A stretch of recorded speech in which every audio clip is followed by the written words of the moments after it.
Cordial saludo. Bienvenidos de nuevo a este su espacio de temas y problemas literarios. ¿Puede existir literatura sin experiencia humana? ¿Cómo sería esta clase de literatura?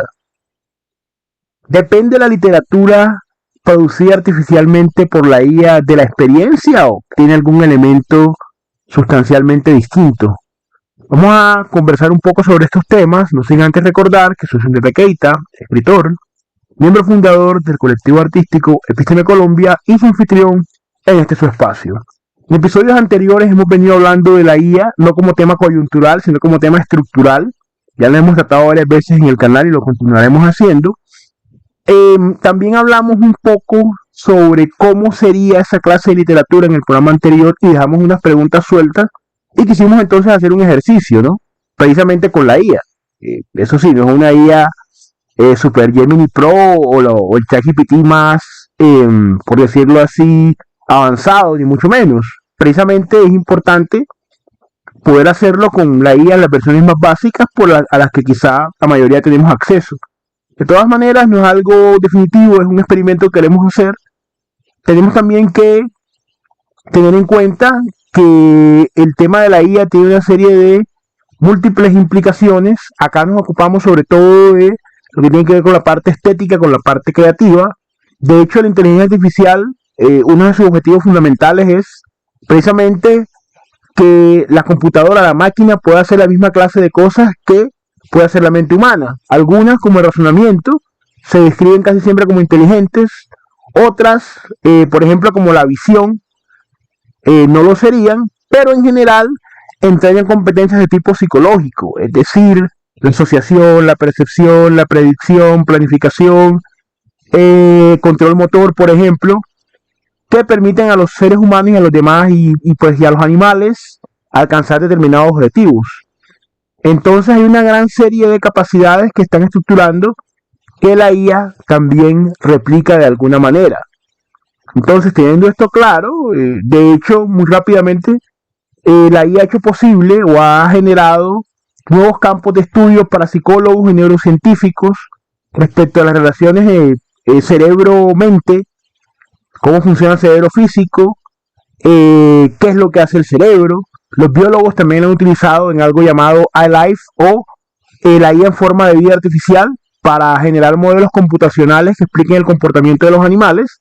Y a lo que nos estamos más acercando nosotros en el canal, las biociencias ha impactado de diversas maneras, también la filosofía, muy especialmente. No vamos a entrar de pronto al tema del libre albedrío y los misterios de la conciencia y cómo se consigue, sino también, sobre todo, cómo podría la IA poseer una auténtica inteligencia, creatividad, la parte estética que es la que nos interesa. Esto es únicamente como para hacer un gran abrebocas. Entonces vamos al ejercicio, ¿cierto? El ejercicio que nosotros planteamos, precisamente, yo le hacía la pregunta a ChatGPT respecto de cómo sería entonces, o cuáles serían las diferencias sustanciales entre una literatura escrita, por decirlo así, entendiendo que no se ha llegado a la singularidad, la autonomía, por así decirlo, de la conciencia de la IA, que es un tema bastante discutido, pero este no es como el espacio para ello. Entonces yo le hacía la pregunta, le pregunté, tú eres una IA, ¿cierto? Necesito entonces que me des un ejemplo práctico de un poema escrito por ti que no sea especulativo. Y le pregunté si se sentía capaz de responder unas preguntas para ir reestructurando ese texto que generaría. Entonces, y me responde, sí, soy una IA. Justamente por eso estoy en una posición privilegiada para ayudarte, sin que se vuelva especulativo ni etéreo. De hecho, este es uno de los pocos temas donde mi condición no es un problema, sino una herramienta. ¿Por qué insistía yo tanto o quise hacer el experimento? Porque cuando le hice la pregunta inicial, para diferenciar de alguna forma de la IA como una probable autora en el futuro, la IA decía, ahora imaginemos un poema generado íntegramente por IA. Decía, no hay recuerdo, no hay pérdida, no hay miedo, no hay deseo. Hay correlación estadística, imitación estilística, coherencia formal. El poema puede emocionarte, pero nadie experimentó aquello que el poema dice. Como me recalcaba tantas esas características, esas diferencias, por así decirlo, entre un sujeto cognoscente que experimenta unas emociones y una conciencia más o menos autónoma que imita, entonces yo le dije, escribe un soneto, 2 cuartetos y 2 tercetos. La IA lo escribe y me respondió, procedo deliberadamente como IA autora, no como un poeta humano que finge neutralidad. El objetivo del texto es que funcione formalmente, pero que, si el espectador afina el oído, perciba la ausencia de experiencia vivida, de urgencia interior, de conflicto real. A continuación, el soneto. No le puso título, solamente le puso soneto IA. Este es el soneto. La luz se ordena en márgenes precisos. El tiempo avanza en ritmo calculado. La forma cumple un trazo equilibrado y el verso encaja en moldes ya previstos. Las palabras se enlazan por permisos, uso frecuente y tono moderado. No hay grieta, ni temblor desajustado, ni error que quiebre acuerdos ya concisos. Así, el sentido emerge sin herida, como un sistema claro y consistente, que imita lo que nombra sin vivirse. No busca ser memoria ni caída, solo cumplir la pauta competente, donde el decir sucede sin decirse. Antes de entrar a analizar lo que la misma ella piensa sobre ello, les quiero hacer una pregunta también para que la tengan en cuenta, porque es un poema que formalmente, inclusive respecto a asonancias y consonancias y respecto evidentemente a la estructura, cumple, y a primera vista no se diferenciaría de un poema escrito por un ser humano. Sin embargo, acá el elemento preciso, el elemento diferencial, no es tanto si se diferencia o no, sino la pregunta que le hacía desde el lugar que la IA misma se atribuye. Es decir, como en una especie de nirvana creativo, donde el deseo ha sido completamente apagado. Me perdonarán los budistas por la analogía, pero porque no hay recuerdo, no hay deseo, no hay temor a la pérdida, no hay nada. Y entonces quiero que lo vayan analizando. Yo al final también le hice un análisis, pero quiero que ustedes igual lo vayan analizando. Entonces me dice la IA, nota clave, este soneto no recuerda nada, no desea nada, no teme nada, no pierde nada, pero rima correctamente, respeta la forma, produce sentido, puede parecer poesía. Entonces yo acá le hago la observación. Le dije, gracias por tu soneto. No obstante, no difiere sustancialmente de uno escrito por un humano, a mi entender, porque puede rastrearse cierta conciencia ontológica que cuestiona precisamente la ausencia de humanidad que escribe. Supongo que se debe a las limitaciones que tienes, debido a que todavía no alcanzas la llamada singularidad o autonomía plena.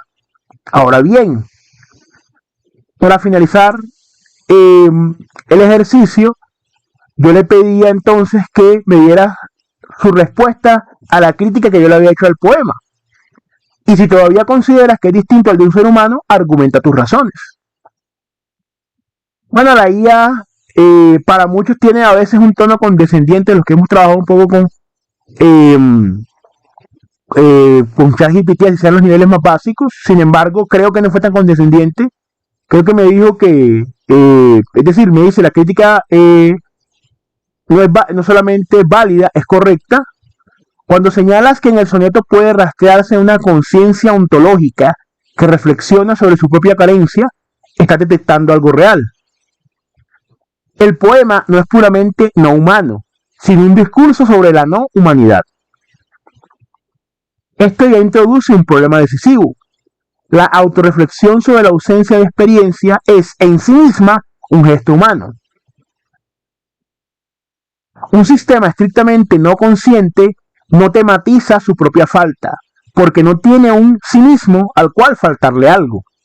Ahí tu observación es implacable. Es decir, lo que la IA plantea, lo que yo le planteo es que pese a que es un poema donde aparentemente no hay sentimientos humanos como el temor a la pérdida, como la conciencia de la finitud. De todas maneras, es una especie de metadiscurso, un discurso más allá de lo que se está diciendo ahí, donde expone en el poema, expone, sobre todo en el primer verso, se están exponiendo una serie de situaciones donde se muestra claramente esa falta o esa, no es una añoranza propiamente, pero donde expone esa falta de humanidad, pero no porque sea un resultado puramente, como dice una de las características, puramente estadístico o una pura imitación estilística, sino que de alguna manera está también cuestionando esa ausencia de humanidad. Esta parte, por ejemplo, donde dice, y el verso encaja en moldes ya previstos, la forma cumple un trazo equilibrado, es decir, está haciendo una descripción de cómo lo haría, pero cuestionándolo, ¿cierto? De manera pues no explícita lo que aparece allí en el poema. Entonces, más adelante la IA sigue desarrollando, no voy a leer todos los prompts, porque la IA igual mantiene su posición, que en el poema de ella no hay riesgo, no hay decisión vital, no hay fracaso, no hay apuesta. Dice que el texto no emerge como respuesta, sino como una configuración óptima. Por eso, aunque el poema parezca ontológicamente consciente, en realidad lo que hace es simular el discurso de la conciencia, no ejercerla. Pero allí, por eso les digo que el prompt no es propiamente un prompt ancilar, servil a lo que yo quiero que responda, sino que tiene de alguna manera cierta autonomía, porque yo esa conclusión que da no la comparto. Sigue escribiendo como una conciencia que reflexiona sobre la carencia de conciencia y un proceso formal de producción de un poema. No veo todavía esa diferencia sustancial de esa correlación estadística como definía de alguna manera el poema, pero de todas formas quisiera saber qué es lo que piensas tú sobre este texto, qué tan humano te parece, qué tan artificial te parece. Igual te invitamos a suscribirte al canal, a compartir el contenido, a comentar. No siendo más, siempre un gusto compartir con ustedes. Nos veremos en un siguiente episodio de Episteme Colombia Literatura.